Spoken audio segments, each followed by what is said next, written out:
Bismillahirrahmanirrahim. Assalamualaikum warahmatullahi wabarakatuh.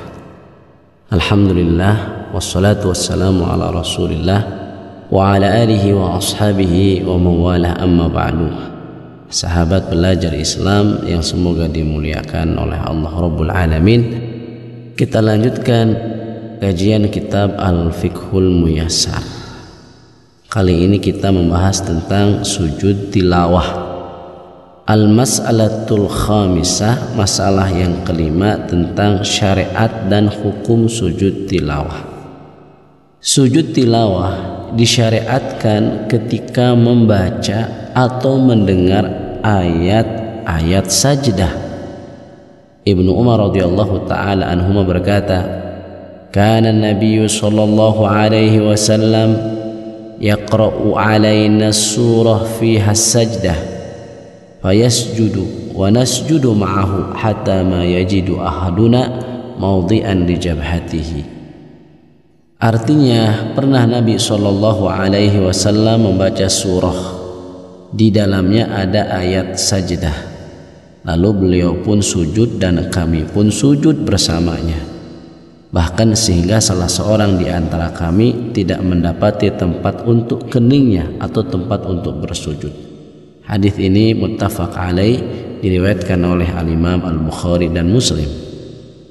Sujud tilawah ini hukumnya sunnah, bukan wajib. Hal itu karena Zaid bin Thabit pernah membaca surah Wan Najmi di hadapan Rasulullah sallallahu alaihi wasallam, akan tetapi beliau, yaitu Nabi, tidak sujud, sebagaimana diriwayatkan oleh Al-Imam Al-Bukhari. Jadi hadis yang kedua menunjukkan bahwa sujud tilawah hukumnya tidak wajib, ia hanya sunnah sebagaimana ditunjuki oleh hadis yang pertama. Jadi kalau digabungkan hadis pertama, yaitu hadis Abdullah ibnu Umar dan hadis Zaid bin Thabit, kesimpulannya bahwa sujud tilawah tidak wajib, akan tetapi sunnah. Kemudian sujud tilawah ini disyariatkan bagi yang membaca dan bagi yang mendengarkannya, yakni ketika membaca ayat sajdah di dalam sholat maupun di luar sholat.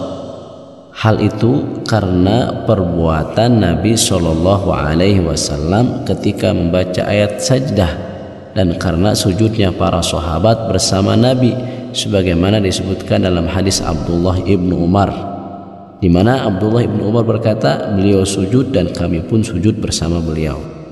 Jadi sujud tilawah disyariatkan bagi yang membaca dan bagi yang mendengarkannya.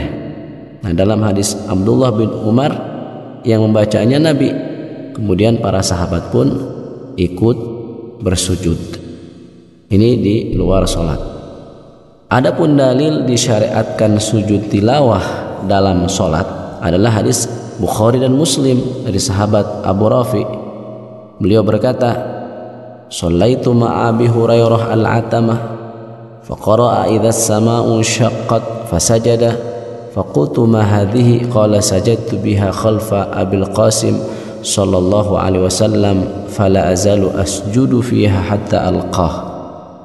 Artinya, aku pernah melakukan salat Isya bersama Abu Hurairah radhiyallahu taala anhuma. Lalu beliau membaca idzas sama'u syaqqat atau surah Al-Insyiqaq. Lalu beliau sujud. Aku bertanya, ada apa gerangan? Jawaban beliau, aku sujud karenanya di belakang Abul Qasim, yaitu di belakang Rasul sallallahu alaihi wasallam. Maka aku akan senantiasa sujud karenanya sehingga aku berjumpa dengannya atau sehingga aku wafat. Jadi dalam hadis Abu Rafi ini beliau menceritakan sahabat yang mulia Abu Hurairah, di mana beliau sholat di belakang Rasul dan Rasul membaca surah Al-Insyiqaq pas ayat wa idza quri'a alaihimul qur'anu la yasjudun. Nabi sujud, ya.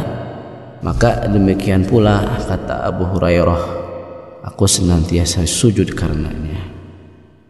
Kemudian catatan di sini dari penulis, hanya saja jika yang membaca ayat sajdah tidak sujud, maka yang mendengarkannya pun tidak sujud, berdasarkan hadis Zaid bin Thabit yang terdahulu disebutkan, di mana Zaid bin Thabit baca ayat sajdah dia tidak sujud, maka Rasul pun sallallahu alaihi wasallam tidak sujud.